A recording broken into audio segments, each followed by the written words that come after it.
말씀은 마태복음 6장 25절에서 34절 말씀입니다. 그러므로 내가 너희에게 이르노니 목숨을 위하여 무엇을 먹을까 무엇을 마실까 몸을 위하여 무엇을 입을까 염려하지 말라. 목숨이 음식보다 중하지 아니하며 몸이 의복보다 중하지 아니하냐. 공중의 새를 보라. 심지도 않고 거두지도 않고 창고에 모아들이지도 아니하되 너희 하늘 아버지께서 기르시나니 너희는 이것들보다 귀하지 아니하냐. 너희 중에 누가 염려함으로 그 키를 한 자라도 더할 수 있겠느냐. 또 너희가 어찌 의복을 위하여 염려하느냐. 들의 백합화가 어떻게 자라는가 생각하여 보라. 수고도 아니하고 길쌈도 아니하느니라. 그러나 내가 너희에게 말하노니 솔로몬의 모든 영광으로도 입은 것이 이 꽃 하나만 갖지 못하느니라. 오늘 있다가 내일 아궁이에 던져지는 들풀도 하나님이 이렇게 입히시거든 하물며 너희일까 보냐. 믿음이 작은 자들아. 그러므로 염려하여 이르기를 무엇을 먹을까 무엇을 마실까 무엇을 입을까 하지 말라. 이는 다 이방인들이 구하는 것이라. 너희 하늘 아버지께서 이 모든 것이 너희에게 있어야 할 줄을 아시느니라. 그런즉 너희는 먼저 그의 나라와 그의 의를 구하라. 그리하면 이 모든 것을 너희에게 더하시리라. 그러므로 내일 일을 위하여 염려하지 말라. 내일 일은 내일이 염려할 것이요 한날의 괴로움은 그날로 족하니라. 아멘. 마태복음 강의 48번째 시간입니다. 오늘은 마태복음 6장 25절부터 34절의 말씀을 가지고 긍정의 힘이라는 제목으로 함께 나누기를 원합니다. 부제목은 염려하지 말라입니다. 긍정의 힘이라는 얘기 많이 들어보셨고 아마 그 책 잘 아실 텐데요. 한때 기독교계의 불후의 명작이라고 손꼽을 만큼 많이 팔렸던 베스트셀러의 책입니다. 저자는 조엘 오스틴이고요. 여기 텍사스에 있는 휴스턴에 있는 레이크우드 교회 담임 목사이죠. 그가 여러 책을 썼는데요. 잘 되는 나, 행복의 힘, 여러 가지 책들을 썼습니다. 이 책을 출판한 출판사는 온누리교회의 두란노 출판사인데요. 두란노 출판사가 그 당시에 경영난에 허덕일 때입니다. 회사가 망하느냐는 그때에 이 책을 출판하고 나서 경영이 정상화된 그런 책입니다. 두란노 출판사에게는 아주 고마운 책이죠. 이 책의 내용은 이렇습니다. 비전을 키워라. 그리고 기대 수준을 높여라. 당신의 기대 수준을 높여라. 하나님의 창고는 보화로 가득 차 있다. 그러니까 믿고 바라고 의지하고 기도하라. 이렇게 내용들이 그렇습니다. 그렇게 시작을 합니다.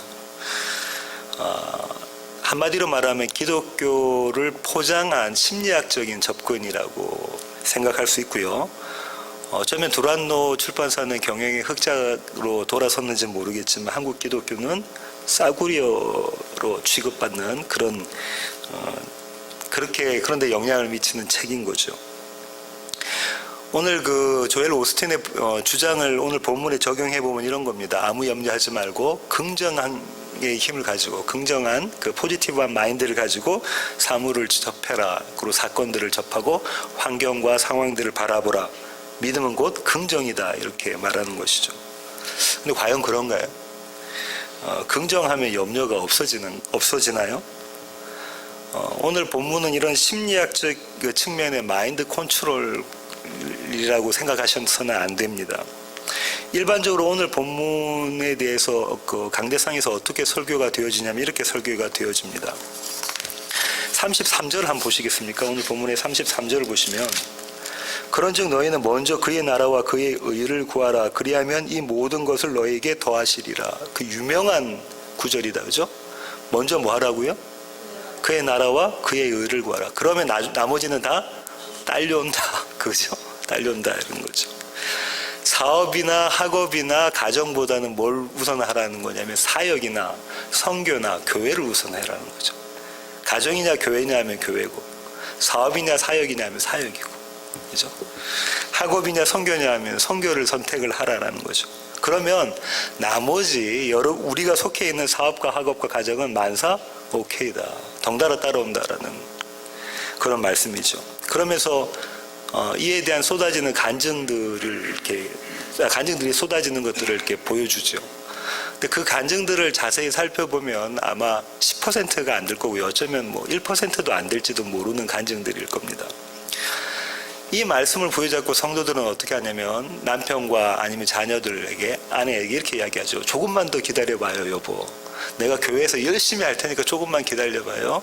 내가 열심히 하는 이유는 다 당신을 위해서입니다. 아니면 자녀들에게는 다 너희들을 위해서다. 이렇게 이야기를 하기도 하죠. 이렇게 바라보면은 하나님의 나라를 구하고 하나님의 의를 구하는 것은 부차적으로 따라오는, 부수적으로 따라오는 그것을 위한 투자가 되는 거죠. 정말로 하나님 나라와 하나님의 의를 구하는 것이 아니라 투자하는 것, 더 좋은 것, 내가 원하는 것을 바라는 투자인 셈이 되는 겁니다. 학교와 사업장과 가정은, 그 다음에 교회와 선교와 뭐 이런 사역을 두 가지로 나눌 수가 없는 겁니다. 우리는 이렇게 나누기를 좋아하고요. 전자는 좀 이렇게 세속적인 것이다라고 생각하죠. 세큘러한 거라고 생각하고, 후자는 성역인 것, 좀 영적인 거라고 생각해서 아주 세크리드한 거라고 생각을 하게 되죠. 근데 그렇지가 않습니다. 우리의 모든 영역은 세속적일 수가 있고, 우리의 모든 영역은 또 성역적일 수가 있는 것이죠. 성스러울 수가 있는 것입니다. 오늘 본문에 대해서 신학자들은 이렇게 이야기하는데요. 제가 한번 읽어볼게요. 루이스 바벨이라는 신학자는 이렇게 이야기합니다. 만일 사람이 참 주인이신 하나님의 일에 몰두하고 있다면 어떻게 의식주와 같은 일상적인 필요에 그토록 관심을 보일 수가 있겠는가? 매일매일 믿음 가운데 하나님께서 맡겨주신 일을 감당해 나가라. 그러면 하나님께서 필요한 것들을 채워주실 것이다. 마이클 그린이라는 식진학자는 이렇게 이야기합니다. 염려는 본질적으로 하나님을 신뢰하지 못하는 것이다. 다시 말해 하나님이 제일 순위가 되지 못하는 것이다. 따라서 성도인 우리는 우리의 재정을 주기적으로 점검하고 소비와 사치성을 살펴보아야 한다. 마지막으로요, 로버트 마운스라는 신학자는 좀 더 심하게 나가는데요. 한번 들어보십시오. 염려는 실천적 무신론이며 하나님을 믿지 않는 것이며 하나님께 대한 모욕이다. 이렇게 이야기합니다. 이 세 명의 신학자의 이야기들을 제가 저에게 비춰보면 저는 부족한 목사이고 더 나아가서는 실패한 목사인 것 같습니다. 아니, 실패한 성도인 것 같습니다. 저는 하나님의 일에 몰두하지 못하고요, 그분을 신뢰하지 못하고 그분을 모욕하는 목사입니다. 왜냐하면 저에게 염려가 있기 때문입니다. 걱정과 근심이 있기 때문입니다. 염려는 저의 일상입니다. 그 염려를 해결하기 위해서 저는 부단히도 노력합니다. 제가 실패한 목사면 저와 함께하는 여러분은 어쩌면 실패한 성도일지도 모릅니다. 본론으로 들어가세요. 오늘 본문의 구조는 여러분이 너무나 잘 아시는 인클로지오 구조로 되어 있습니다. 인클로지오 구조가 수미상관 구조라고 말씀드렸고요. 쉽게 말하면 샌드위치 구조다 이렇게 말씀드렸다, 그죠?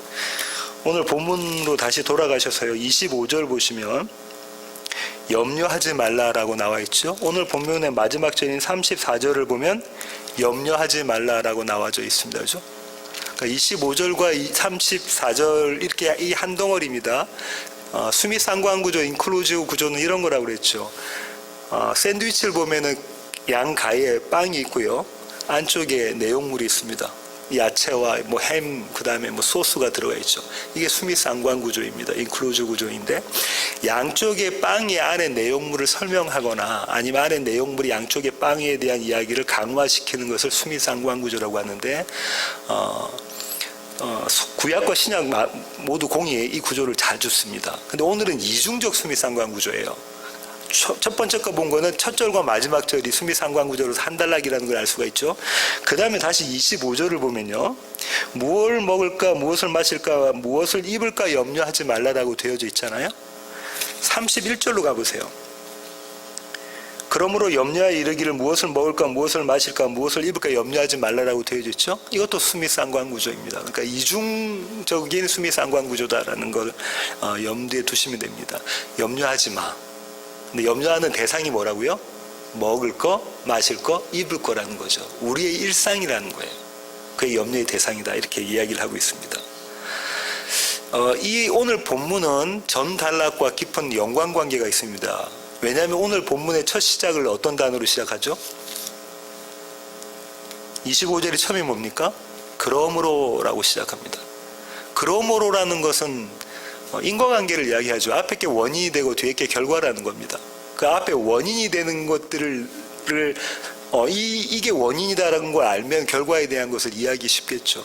그 원인이 뭐냐면 지난 3시간 동안 저희가 살펴본 것들입니다. 19절부터 21절은 어떤 내용이냐면 보물섬을 찾아가는 사람들에 대한 이야기를 했죠. 인생은 누구나 다 보물섬을 찾아간다라고 이야기 말씀드렸고요. 그 중에서 하나님께서 택하신 백성들은 참 보물이신 누구를 찾아간다고요? 예수 그리스도를 찾아간다. 우리의 능력을 하는 것이 아니라 하나님이 그 자리로 끌고 가신다라고 말씀을 드렸고요. 22절부터 23절까지는 눈은 몸의 등불이다라고 시작을 합니다. 그죠? 그러면서 빛 되시고 등불 되시는 예수 그리스도에 대한 설명을 하시고요. 이 예수 그리스도를 보기 위해서는 저와 여러분은 무엇이 필요하다? 안경이 필요하다. 그래서 하나님의 말씀을 복음으로 이해할 수 있는 그런 안경이 필요하고, 또 한편으로는 더 나아가서는 우리의 삶, 우리의 인생, 매일매일의 우리의 일상을 복음으로 해석할 수 있는 안경이 필요하다라고 말씀드렸습니다. 그리고 지난 시간에는 24절에 하나님과 재물을 동시에 섬길 수 없다라는 말씀을 드렸고요. 이 말씀은 어떤 거냐면 우리는 늘 뭘 선택한다는 거예요? 재물 선택한다, 만본을 선택한다라는 거죠. 그런데 그런 우리를 하나님께서 어떻게 하시냐면 그대로 내버려 두지 않으시고 하나님을 선택하는 자리로 끌고 가신다라고 말씀을 드렸죠. 그 끌고 가시는 방법이 뭐라고 말씀드렸죠? 우리에게 파산 선고하시는 방법. 네가 가지고 있는 건 모든 건 부도났어라고 선포하시는 방법으로, 그것을 고발하시는 방법으로 우리를 그 자리로 하나님만 의지하고 재물이 아니라 하나님을 선택하는 자리로 끌고 가신다라고 말씀을 드렸습니다. 이런 맥락이 원인인 거예요. 그러므로 그 다음에 결과가 나오잖아요. 이 원인의 결과로 나오는 것이 첫 마디가 뭐냐면 너희는 뭐 하지 마라? 염려하지 말라요. 그러면 앞에 있는 이 내용들을, 원인들을 생각해 보면 우리가 염려한다는 거예요, 안 한다는 거예요? 우리는 늘 항상 always 100% 염려를 한다는 거예요. 그게 너희의 모습이다라는 거죠. 안 그렇습니까? 염려 안 합니까? 예수 믿으면 염려 안 하나요? 염려하고 있잖아요.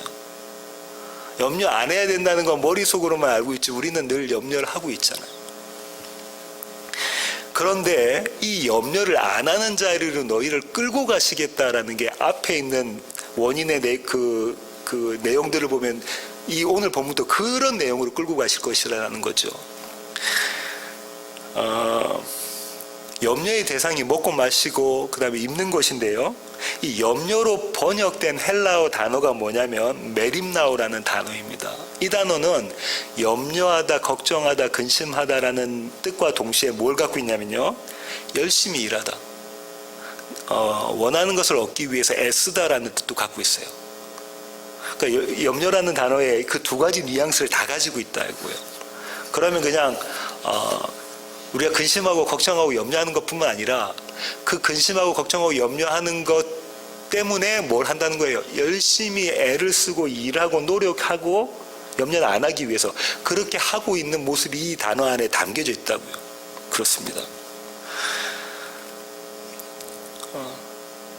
그러면 오늘 조금 전에 읽었던 이 염려하지 말라라는 게 인클루지오로 되어져 있는, 한마디로 이야기하면은 주제가 염려하지 말라인데요. 이 염려하지 말라라는 하나님, 예수님께서 우리에게 주신 명령은 이런 거죠. 너희는 늘 항상 염려하는 자인데 내가 너희를 염려하지 않는 자로 반드시 만들어내겠다라는 예수님의 강력한 의지가 담긴 약속이십니다. 우리는 자칫 우리가 이렇게 생각하죠. 염려하지 않아야지. 조엘 오스틴이 이야기한 것처럼 긍정의 힘을 가져야지, 염려하지 말아야지, 이렇게 생각을 하는데 그게 아니라 하나님께서 너희를 염려하지 않는 자리로 끌고 가시겠다는 거예요. 예. 이 염려의 아까 헬라어적 뉘앙스를 잘 생각하십시오. 그냥 우리가 단순히 걱정 근심하는 것뿐만 아니라 열심히 일하고 애쓰고 무언가를 갖기 위해서, 우리가 원하는 것을 갖기 위해서 노력하는 것 자체가 염려라고 말씀을 드렸습니다. 오늘의 이 본문이 어떻게 나왔는지가 마태복음에서는 설명이 안 되어져 있는데요. 누가복음에서는 편집해서 설명을 하고 있습니다. 오늘 본문과 병행 구절이 누가복음에 나오는데요. 누가복음 12장으로 가겠습니다. 누가복음 12장 22절 한번 보실까요? 계속 누가복음을 볼 테니까 누가복음을 펴놓으시고요. 12장 22절을 보시면 또 제자들에게 이르시되 그러므로 내가 너에게 이르노니 너희 목숨을 위하여 무엇을 먹을까 몸을 위하여 무엇을 입을까 염려하지 말라.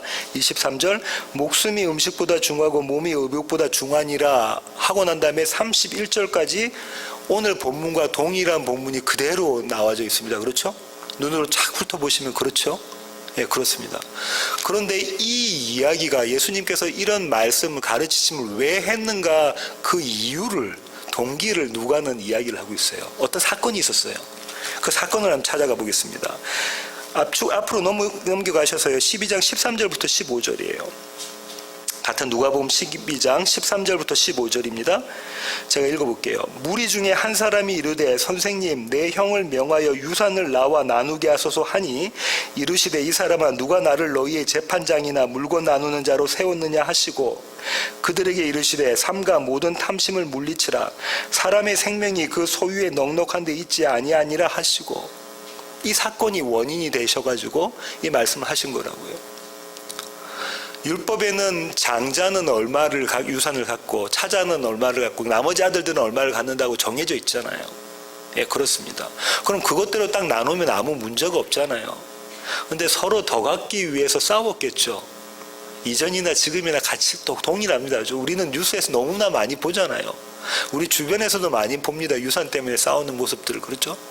이 유산 때문에 싸우고 있으니까 예수님 보고 이제 찾아간 거죠. 이거 정리 좀 해주세요. 예수님 이거 좀 정리해 주세요.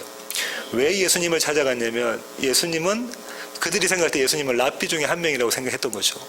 당시 랍비들은 그 당시 이스라엘은 종교법에 의해서 생활하게 된 거잖아요. 종교법 갖고 법을 이렇게 지키는 거잖아요. 그 종교법의 전문가인 랍비들이 그럼 이 법은 이렇게 해석해, 이 법은 이렇게 해석해 해서 어떤 사건과 어떤 일들에 대해서 결정을 내려주는 거죠. 그러니까 그 결정을 내려달라고 예수님 찾아왔던 거죠. 근데 예수님은 뭐라고 말씀하셨냐면 아니 내가 뭐 재판장이니? 이렇게 말씀하시는 거예요. 이게 뜻밖의 대답입니다. 원래는 어떻게 되냐면 예수님이 랍비라면 결정을 내려줘야 돼요. 그런데 뜻밖의 예수님은 내가 재판장이니? 이렇게 말씀하신 거라고요. 그럼 예수님께서 그렇게 말씀하신 이유가 뭐냐면 이유가 아까 조금 전에 읽었던 그 본문에서요. 15절이에요. 사람의 생명이 곧 소유에 넉넉한 데 있지 아니하니라. 탐욕을 욕망을 물리쳐 이렇게 이야기하시는 거잖아요. 그게 이유가 됩니다. 그러니까 지금 뭐라고 말씀하시는 거냐면 생명, 부가, 물질이, 재물이, 만몬이 너희의 생명을 좌지우지하지 못한다. 어떤 게 더 소중하니? 그 말씀을 하고 계시는 거죠. 그러고 난 다음에 한 가지 비유를 주십니다. 그 비유가 뭐냐면 어리석은 부자의 비유예요. 제가 한번 읽어볼게요. 16절입니다. 또 비유로 그들에게 말하여 이르시되 한 부자가 그 밭에 소출이 풍성함에 심중에 생각하여 이르되 내가 곡식 쌓아 둘 곳이 없으니 어찌할꼬 하고 또 이르되 내가 이렇게 하리라 내 곡간을 헐고 더 크게 짓고 내 모든 곡식과 물건을 거기 쌓아두리라. 또 내가 내 영혼에게 이르되 영혼아 여러 해 쓸 물건을 많이 쌓아두었으니 평안히 쉬고 먹고 마시고 즐거워하자 하리라 하되 하나님은 이르시되 어리석은 자여 오늘 밤에 내 영혼을 도로 찾으리니 그러면 내 준비한 것이 누구의 것이 되겠느냐 하셨으니 자기를 위하여 재물을 쌓아두고 하나님께 대하여 부요하지 못한 자가 이와 같으니라. 본문이 쭉 내려가는 그 연결고리를 잘 기억하세요. 첫 번째 사건이 뭐냐면 형제가 유산 때문에 이거 분쟁이 있어갖고 예수님 보고 해결해 주세요라고 왔잖아요. 그 형제들의 공통사가 뭐였냐면 재물이 있었단 말이죠. 이 재물을 소중히 생각했던 한 어리석은 부자에 대한 비유를 예수님께서 지금 드시는 거예요. 근데 여기서 주목할 게 있는데 그게 뭐냐면요. 이 어리석은 부자의 독백에서 자주 등장하는 단어가 하나가 있어요. 그게 뭘까요? 계속 나오는 단어가 있어요. 이 부자가, 어리석은 부자가 이야기했던 자기의 독백 중에서 자꾸 등장하는 단어가 뭡니까? 나예요. 나. 내가. 그 다음 또 뭐라고 나오죠? 나의 것 나옵니다. 이 부자가 갖고 있는 재물은 뭐라는 거예요? 내가 만든 나의 것이라는 거예요. 그럼 부자의 재물은 다른 말로 눈에 보이는 이렇게 뭐 이렇게 이런 것일 수 있지만 더 정확히 하는 건 뭐예요? 부자의 재물은 나다라는 거예요. 나의 포커스가 맞춰져 있죠. 이 부자에게 예수님께서 질문을 던지시는 거죠. 이 부자는 아까 이야기했던 그 유산 상속 때문에 지금 분쟁이 있는 청년들과 그 옆에 있는 제자들이 해당되는데요. 그들에게 예수님께서 질문을 던지십니다. 이 질문이 기가 막힌 질문이에요. 뭐라고 던지시냐면 이렇게 말씀하시는 거죠. 하나님이 이르시되 어리석은 자여 오늘 밤에 내 영혼을 도로 찾으리니 그러면 내 준비한 것이 누구의 것이 되겠느냐. 내가 나를 위해서 만든 나의 것이라고 계속 강조하고 있는 이 어리석은 부자에게 주님 뭐라고 말씀하시냐면 그건 네 것이니 하고 하시는 거예요. 내가 오늘 네 영혼 찾아가면 그건 네 것이니 라고 말씀하시는 것이죠. 그렇습니다. 우리는 이 부자에 대해서 오해를 하고 있는데요. 여러 해 동안 준비해가지고 이제 자기가 먹고 마시고 흥청망청 이렇게 산다고 생각하잖아요. 근데 성경에 그렇게 이야기하고 있지 않습니다. 왜 그렇게 또 해석하냐면 오늘 그 쭉 내려가시면 33절 보시면 너희 소유를 팔아 구제해라 라는 그 이야기 때문에 이 부자는 다른 사람에게 구제도 안 했던 사람인가 봐 이렇게 추측을 하시는데요. 저는 그렇게 생각하지 않습니다. 저는 어떻게 생각하냐면요. 3년 동안 고생하는 부지런한 사람인 거예요. 마치 저와 여러분처럼. 새벽에 일어나서 일터로 나가고 또 하루 일과를 마치고 돌아오고 틈틈이 말씀 읽고 그런 분 여러분들이 다 그렇지 않습니까? 이렇게 열심히 하루하루를 사는 사람이 이 부자의 모습인 거예요. 근데 그 열심히 하루하루를 살았던 게 어떤 모습이었냐면 나를 위해 내가 나의 것을 챙기는 모습이었다는 거죠. 주님 그걸 지금 고발시키시는 겁니다. 이 부자가 그럼 어떤 자라는 거예요? 염려하는 자다라는 겁니다. 이 사건과 그 유산 때문에 분쟁했던 사건과 그 다음에 비유와 오늘 본문까지를 연결시켜 보시면 이 어리석은 부자는 뭐 했던 사람? 염려했던 사람. 아까 염려가 뭐랬습니까?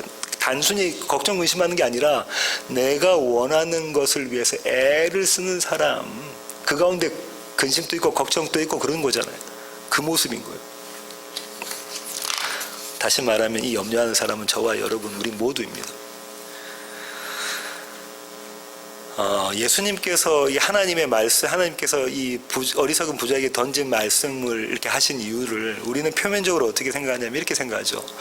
오늘 밤에 우리의 생명을 걷어가시면 우리가 가야 될 건데 이 땅에 무슨 그 소중한 것이 있다고 그게 뭐 먹는 것, 입는 것, 또 마시는 것, 또 우리가 재산을 모으려고 하느냐? 더 소중한 것을 위해서 애를 쓰고 또 없는 사람들을 위해서 우리가 베풀고 이렇게 살아야 되지 않겠느냐라고 해석을 하죠. 예, 맞습니다. 그건 사람의 도리로 아까 보윤자매가 기도했던 것처럼 그렇게 선행을 해야죠. 근데 예수 믿으나 안 믿으나 그렇게 하루하루를 살아가야 되는 거죠. 근데 표면적인 해석이고요. 조금 더 깊이 행간을 생각해 보면 이 얘기는 이런 거죠. 하나님이 당신의 택하신 백성들은 반드시 그의 영혼을 불러내시겠다는 거예요. 그의 영혼을 걷어가시겠다는 겁니다. 근데 이 부자의 영혼이 뭐였다고요? 내가 나의 것을 위해서 애쓰고 힘쓰고 염려한 거라니까요. 그걸 걷어가시겠다는 거예요. 그 자리에 누구를 채워넣겠다는 겁니까? 여호와로 부자 되는 그 예수를 채워넣겠다는 거예요. 누군가는요 그대로 내버려 두십니다. 누군가는 그 영혼을 불러가세요. 오늘 밤 불러가시고 오늘 밤 불러가시고 그 일을 하신다는 거예요. 그것이 이 비유에 들어있는 행간의 의미입니다. 요렇게 전제를 가지고요. 이런 사건과 비유를 전제로 해서 오늘 마태복음에 나와 있었던 그 말씀을 누가복음에서 쭉 설명하고 계시거든요. 그냥 누가복음을 같이 볼게요. 동일한 본문이기 때문에 그렇습니다. 22절 보시면요. 누가복음 12장 22절. 또 제자들에게 이르시되 그러므로 내가 너희에게 이르노니 너희 목숨을 위하여 무엇을 먹을까 몸을 위하여 무엇을 입을까 염려하지 말라. 목숨이 음식보다 중하고 몸이 의복보다 중하니라. 이 말씀은 어떤 겁니까? 목숨과 몸을 주신 분이 누구라는 거예요? 하나님이시지. 그러면 목숨과 몸을 주신 분이 그보다 덜 중요한 것 안 주시겠냐. 그죠? 이 얘기는 하나님께서 우리가 원하시는 것마다 주신다 이 얘기가 아니에요. 하나님께서 우리에게 주시는 모든 것은 그게 어떠한 것이라도 우리에겐 가장 선한 것이다라는 거예요. 예? 이해가 되시죠? 우리가 원하는 거 다 하나님께서 주시지 않겠니? 네 생명 주고 네 몸도 하나님께서 다 주셨는데 네가 원하는 거 다 주시지 않겠니? 먹을 것, 입을 것, 마실 것? 그 얘기가 아니고요. 하나님께서 우리에게 주시는 그 어떤 것이라도 우리에게는 가장 선한 것이다라는 거예요. 저와 여러분이 하나님의 백성이라 그렇다는 거죠. 23절부터 26절까지 공중의 새의 비유가 나오죠. 이 공중의 새를 누가복음에서는 까마귀라고 이야기하고요. 이 까마귀는 부정한 짐승이죠. 부정한 짐승입니다. 이 까마귀의 어떤 얘기가 나오냐면 이런 얘기가 나오잖아요. 까마귀를 생각하라. 24절입니다. 심지도 아니하고 거두지도 아니하고 골방도 없고 창고도 없으되 하나님이 기르시나니 너희는 새보다 얼마나 더 귀하냐. 갑자기 마태복음에서는 갑자기 심지도 않고 거두지도 않고 창고에 들이지도 않고 이야기가 나오는데 아까 이 비유를 보시면 좀 이해가 되시죠? 이 까마귀는 누구와 지금 대조를 시킨 겁니까? 어리석은 부자와 대조를 시킨 거죠. 어리석은 부자는 자기가 열심을 내서 모으고 해서 창고에 들이고 창고를 더 크게 짓고 이러고 있지만 까마귀는 그렇게 하지 않는데도 하나님께서 먹이고 입히신다라고 이야기하고 있잖아요. 우리는 또 이렇게 생각하기도 합니다. 그러면 뭐 열심히 일할 필요가 있나요? 열심히 일할 필요 없고 하루하루 그냥 되는 대로 살아가죠. 이렇게 이야기하죠. 까마귀도 열심히 먹이를 찾아서 이렇게 날아다니거든요. 까마귀, 텍사스에 까마귀가 아주 많죠. 아주 시커먼 까마귀가 큰 놈도 있고 작은 놈도 있는데 열심히 쫓아다니고 먹으려고 두리번거리죠. 열심히 일을 합니다. 하나님께서 이 세상 만물을 주관하신다라는 이야기가 여기 담겨져 있는 것이죠. 그러면서 그 다음 구절에 뭐라고 이야기하냐면 너희가 애를 쓰고 염려한다고 네 키를 한 자라도 조금이라도 더 크게 할 수 있니? 라고 이야기를 하죠. 이 번역은요 이렇게 번역할 수도 있고 이렇게 번역할 수도 있어요. 이 단어가 두 가지로 사용돼서 그런데요. 네가 애쓰고 염려한다고 네 생명을 한 시간이라도 연장시킬 수 있니? 이렇게 해석할 수도 있습니다. 두 가지 뜻을 다 갖고 있는 단어라서 그렇죠. 신학자들은 후자라고 보는데요. 이들 외에 괜찮습니다. 그런데 요즘은 키 크는 법도 있잖아요. 요즘은 키가 좀 커지는 법이 있습니다. 뭐 줄넘기 같은 거 많이 하고 그다음에 스트레칭 같은 거 많이 해도 키가 커진다고 하고요. 키 크는 약도 먹고요. 그다음에 뭐 이렇게 병원에서 그런 하는 클리닉도 있잖아요. 그런 얘기가 아니잖아요. 여기는 그런 얘기가 아닙니다. 염려로 네가 할 수 있는 것이 아무것도 없다라는 것은 이 세상의 일이 아니에요. 하늘의 일이고 영적인 거죠. 네가 염려한다고 해서 네가 네 구원 이룰 수 있니? 이 얘기인 거죠. 그거를 키로 표현을 한 것일 뿐입니다. 27절과 28절을 보시면요. 들풀의 비유가 나오는데요. 이 들풀을 뭐라고 이야기하냐면 백합화라고 이야기를 하고 있죠. 이 백합화와 누구와 비교하고 있습니까? 솔로몬과 비교하고 있습니다. 솔로몬과 비교하면서 이제 의복에 대한 이야기가 나오잖아요. 왜 이 의복에 대한 이야기가 나오냐면 당시 유대 사람들에게 의복은 보물입니다. 겉옷은 워낙 이 겉옷 만드는데 비용이 많이 들어갔기 때문에 이 겉옷을 아버지가 자녀에게 돌아갈 때, 그러니까 죽을 때에 유산으로 물려주고 갑오로도 내려가고 했던 거예요. 그래서 이스라엘 법에 이런 것들 있잖아요. 율법에 네가 만약에 저당 잡혔다면, 겉옷을 저당 잡혔다면 해지기 전에 돌려주라고 그러잖아요. 유대 땅은 낮에는 아주 덥고 밤에는 아주 춥거든요. 이 겉옷이 아주 두꺼워서 이불 역할을 합니다. 그러니까 그걸 돌려줘야 된다 이렇게 이야기하잖아요. 그렇게 소중한 겉옷입니다. 그냥 저와 여러분이 요즘 입는 그런 의복에 대한 이야기가 아니라. 그러고 하면서 솔로몬과 이렇게 백합화를 비교하고 있는데요. 솔로몬이 가진 영광이 뭐보다 못하다고요? 백합화의 영광보다 못하다고 그러잖아요. 근데 이 백합화는 말라버리면 그 아궁이에 던지는 들풀 그 영광보다 못하다고 이야기하잖아요. 그게 과연 무슨 말일까라고 생각해 봐야 되는데요. 솔로몬이 가졌던 영광이 어느 정도냐면 한번 살펴보겠습니다. 열왕기상 왕상 열왕기상 10장 14절부터 29절인데요. 14절 한 절만 보겠습니다. 열왕기상 10장 14절. 솔로몬의 세입근의 무게가 금 666달란트요. 저와 여러분이 너무나 잘 아는 666이 여기서 나오죠. 그죠? 666이 성경에 딱 2번 나오거든요.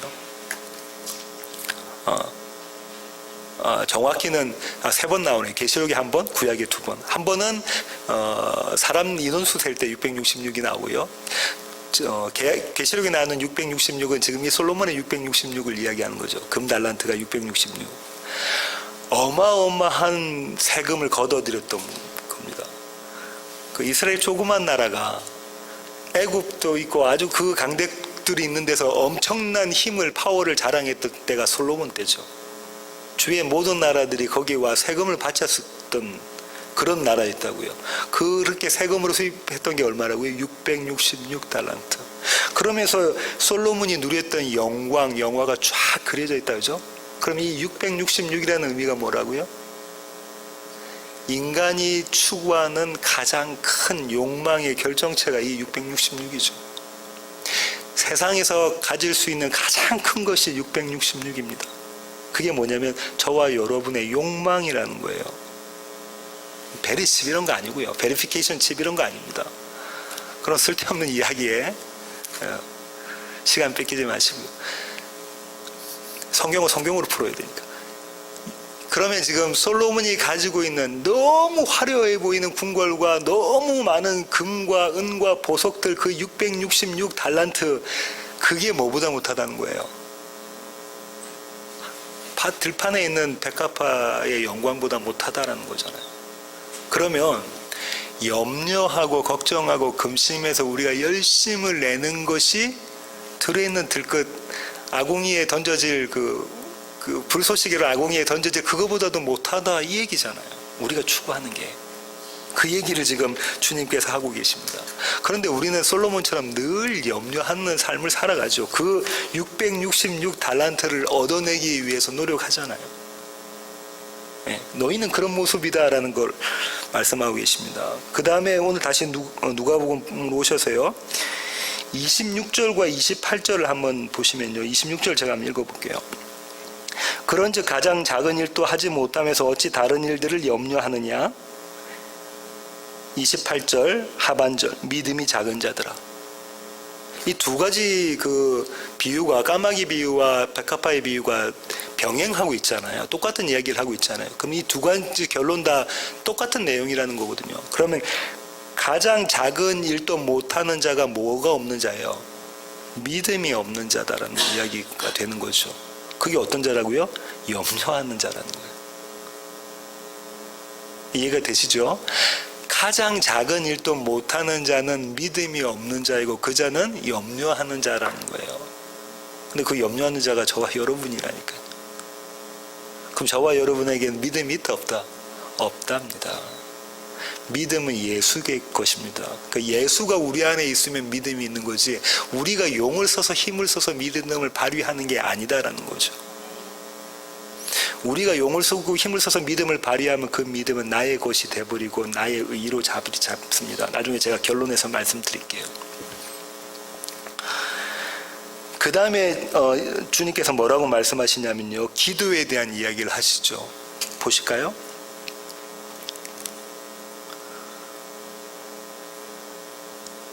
29절부터 한번 읽어볼게요. 너희는 무엇을 먹을까 무엇을 마실까 하여 구하지 말며 기도죠. 근심하지도 말라.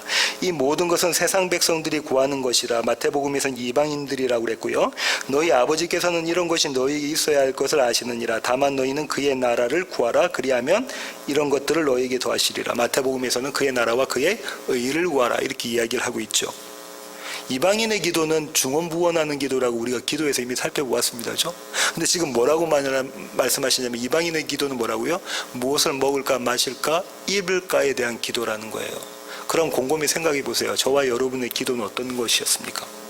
이방인의 기도였나요? 아니면 참 이스라엘의 기도였나요? 무엇을 먹을까 마실까 입을 거에 대한 기도가 대부분 아니었습니까? 목회도 마찬가지예요. 하나님, 저희 세워지는 교회 이제 6년이 넘었는데요. 좀 부흥 좀 되게 해주세요. 손에 꼽는 성도들밖에 없습니다. 좀 부흥 좀 되게 해주세요. 뭐가 들어가 있냐면 666, 나의 666이 거기 들어가 있잖아요. 그냥 아궁이에 던져질 들풀보다도 못한 그 666을 제가 그걸로 기도하고 있잖아요.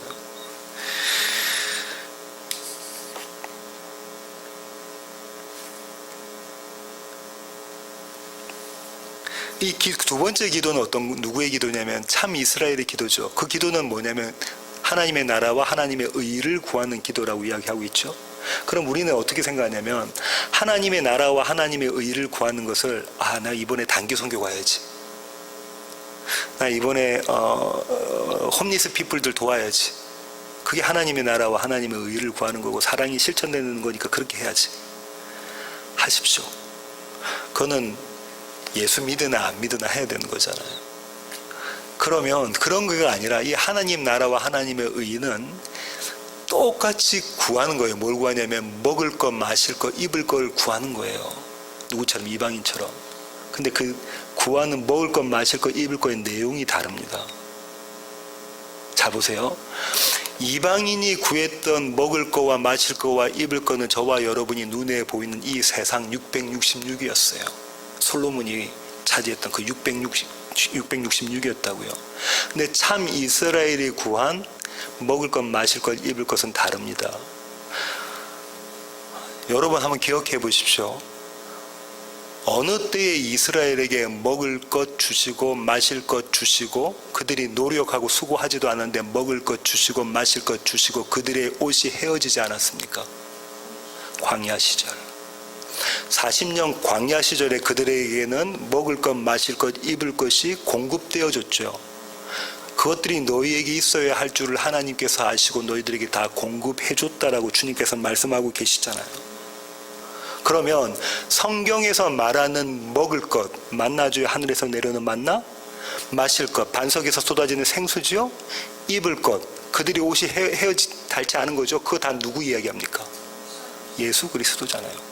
주님께서 요한복음 6장에 뭐라고 말씀하셨어요? 내가 너희의 먹을 것이고 내가 너희의 음료다, 마실 것이다 이렇게 말씀하고 계시잖아요. 그러면서 또 뭐라고 말씀하시죠? 내가 너희에게 입을 옷, 거룩한 옷, 세마포시다라고 말씀하고 계시잖아요. 그것이다라는 거예요. 그럼 우리가 기도하는 것도 역시 동일하게 먹을 것, 마실 것, 입을 것을 위해서 기도하는데 우리의 기도는 이방인들과 달리 그게 누구라는 거예요? 예수 주세요라는 거죠. 내가 예수 안에 함께 있기를 원합니다. 왜냐하면 나의 어쩔 수 없음이 발각되어졌고 고발되어졌기 때문에 예수를 붙잡게 된다는 것이죠. 그렇습니다. 하나님은 이제 우리가 저와 여러분이 그렇게 기도하면 하나님 응답하실까요? 안 하실까요? 응답하실까요? 안 하실까요? 응답하시죠. 32절 한번 보세요. 적은 무리여 무서워 말라. 너희 아버지께서 그 나라를 너희에게 주시기를 기뻐하시느니라. 우리가 뭘 구하면? 참 양식과 참 의복을 구하면 그것 주시기를 너무 기뻐하신다는 거예요. 하늘 아버지께서 그러신다는 거죠. 그러면 저와 여러분을 하나님께서는 어느 자리로 내모실까요? 하늘의 양식과 의복을 얻는 자리가 어디라고 하셨죠? 아까 사모님 말씀에 어디요? 광야. 그럼 저와 여러분 매일의 삶 가운데 어디로 내모신다고요? 광야로 내모십니다. 광야로 내모셔서 내가 광야에서 생산해낼 수 있는 게 하나도 없네요. 내가 나를 위해서 뭘 만들 수 없어요? 떡도 만들 수 없고요. 내가 나를 위해서 물도 만들 수가 없고요. 내가 나를 위해서 이 옷도 만들 수 없네요를 자각하고 깨닫는 그 자리로 하나님이 내보신다니까요. 그때 하늘의 양식, 하늘의 음료, 하늘의 의복을 구하게 되어져 있는 거니까요. 주님께서 그 자리로 내모시는데 주님께서 뭐라고 말씀하시냐면 하나님이 너무 기뻐하시면서 내모신다는 그 자리에 가서 기도하는 것을. 그 다음에 누가복음 오늘 마지막에 뭐라고 이야기하냐면 33절부터 34절까지 너희 소유를 팔아 구제하여 낡아지지 아니하는 배낭을 만들라. 곧 하늘에 둔 바 다함이 없는 보물이니 거기는 도둑도 가까이 하는 일이 없고 좀도 먹는 일이 없느니라. 너희 보물 있는 곳에는 너희 마음도 있으리라. 이미 우리가 보물섬에서 살펴본 내용이다, 그죠? 여기서 우리가 어떻게 해석하냐면 그냥 우리가 갖고 있는 거 좀 나눠가지고 불쌍한 이웃을 도와라, 이 정도로 해석하면 빈약한 해석이라고 말씀을 드렸습니다. 그건 해야 되는 거예요. 너희의 소유를 팔아 하면 그 소유가 뭐겠어요? 나란 말이에요. 660 나를 팔아 누굴 사래요? 예수를 사란 말이에요. 그게 나를 판다는 게 뭐죠? 내가 죽는 거잖아요. 하나님, 내가 아니군요. 내가 이런 자 맞습니다.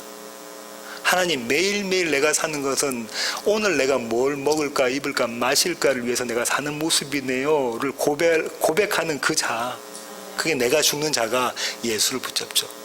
하나님이 공급하시지 않으면 내가 먹고 마시고 입을 수가 없습니다를 고백하게 되는 거죠. 나를 팔아서 예수를 사서 천국의 부자 되라 라고 말씀하시는 거죠. 그렇게 누가복음의 이 단락을 예수님께서 끝을 내십니다. 설교의 결론을 맺겠습니다. 이 마태복음 오늘 함께 나눴던 염려하지 말라가 적용된 두 남자 이야기를 제가 소개시켜 드릴게요.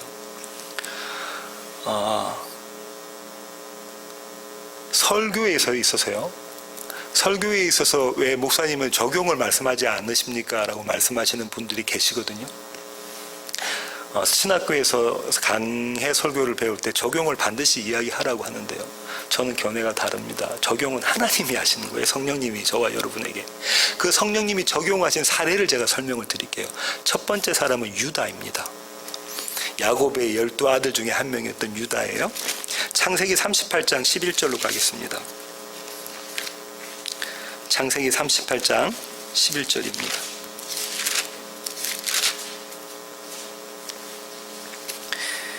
유다가 그의 며느리 다말에게 이르되 수절하고 내 아버지 집에 있어 내 아들 셀라가 장성하기를 기다리라 하니 셀라도 그 형들같이 죽을까 뭐했대요? 염려했다. 유다가 염려한 건 뭐였습니까? 자기의 아들이 죽는 것. 아들 몇 명 남았습니까? 한 명 남았어요. 이 아들 죽으면 자기의 자손이 있나요? 없나요? 없습니다. 자손이 없다는 것은 내가 죽는 거예요. 내가 죽는 거, 그걸 염려했다는 거죠. 그래서 어떻게 합니까? 유다는 유다의 지혜를 발휘합니다. 그죠? 꾀를 내죠. 꾀를 내서 어떻게 하죠? 자기 며느리를 친정으로 돌려보냅니다.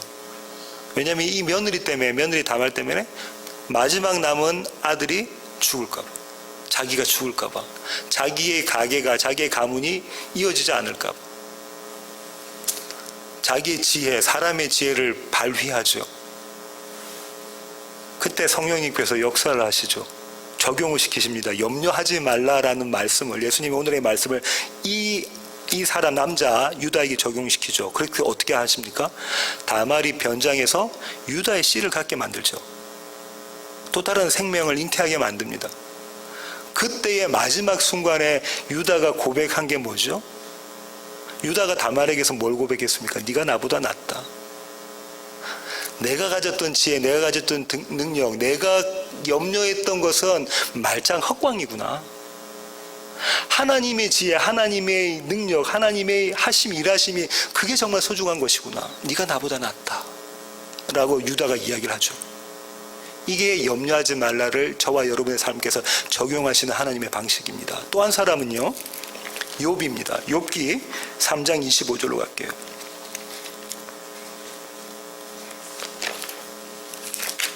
욥기 3장 25절 보겠습니다. 제가 한번 읽어볼게요. 내가 두려워하는 그것이 내게 임하고 내가 무서워하는 그것이 내 몸에 미쳤구나. 욥이 뭐라고 말합니까? 내가 두려워하고 내가 무서워했던 게 내 몸에 미쳤다고 그래요. 그죠? 그럼 평소에 욥은 두려워했어요, 안 했어요? 두려워했어요. 염려했어요, 안 했어요? 염려했어요. 뭘 염려하고 뭘 두려워했을까요? 망하는 거잖아요. 이 망하는 것이 욥에게는 재물이 아니라니까요. 욥에 뭐였습니까? 경건, 그의 종교적 열심, 그게 망하는 거잖아요. 이걸 두려워했어요. 그때에 이걸 염려하는 자에게 주님께서 다 망하게 하시는 방법으로 해서 그에게 맨 마지막에 무슨 고백을 하게 하시죠? 내가 하나님을 귀로만 들었는데 이제는 제가 눈으로 봅니다. 제가 하나님을 만났습니다. 그 고백을 욥에게서 드러내시잖아요. 만들어내시잖아요. 하나님께서 그렇게 적용을 하십니다. 염려하는 자를 염려하지 않는 자로 만들어내시는 것이죠. 두 사람 다 공이 나의 지혜와 나의 열심과 나의 능력, 다시 말하면 나의 의는 죽이시고 대신에 그 자리에 예수의 지혜와 예수의 능력과 예수의 의를 심으시는 방법으로 이 일을 하십니다. 하나님은 이 두 사람들에게 적용시키신 것처럼 저와 여러분의 삶 가운데 매일매일 염려하지 말라라는 말씀을 적용시키십니다. 우리의 긍정의 힘이 아니고요, 당신의 긍정의 힘으로 그렇게 하십니다. 이 당신의 긍정의 힘을 성경에서 뭐라고 이야기하냐면요, 아멘이신 예수님이라고 하십니다. 아멘이신 하나님. 원래 하나님께서 작정하셨던 그 일, 약속하셨던 그 일을 성취해내시는 그분의 긍정의 힘, 그 힘으로 이 일을 하십니다. 우리의 긍정의 힘은 다 하나도 남김없이 거둬가시고 그 자리에 하나님의 긍정의 힘을 심으시는 방법으로 그 일을 하십니다. 그러니 염려하지 마십시오. 기도하겠습니다. 하나님 아버지, 그렇습니다. 하나님, 우리는 매일 일상 가운데 염려합니다. 염려하지 말라고 해도 조금 있다가 얼마 지나지 않아 언제나 항상 그렇게 염려합니다. 무엇을 먹을까 마실까 입을까, 내가 어떤 자리에 설까, 이런 것들에 대해서 고민하고 염려합니다. 하지만 하나님, 주님께서 말씀하셨습니다. 이런 우리를 그대로 내버려 두지 않으시고 우리의 염려를 거둬가시는 방식으로 하나님께서 염려하지 않게 우리를 만드신다는 약속을 들었습니다. 하나님, 그 약속 붙잡는 세워지는 교회 모든 지체들 되게 하여 주시옵소서. 하나님의 긍정의 힘이 우리 안에 발휘되게 하여 주시옵소서. 이제는 우리 주 예수 그리스도의 놀라우신 구원의 은혜와 하늘아버지의 크고 극진하신 사랑과 우리 안에 내주하셔서 우리 안에서 하나님의 긍정의 힘을 발휘하시는, 그래서 우리로 하여금 염려하지 않도록 만들어 가시는 성령님의 충만하심이 이제 주님 앞에 머리 숙인 세워지는 교회 모든 지체들 머리 위에 이제로부터 영원토록 함께 하시기를 예수 그리스도의 귀하신 이름으로 간절히 축원하옵나이다. 아멘.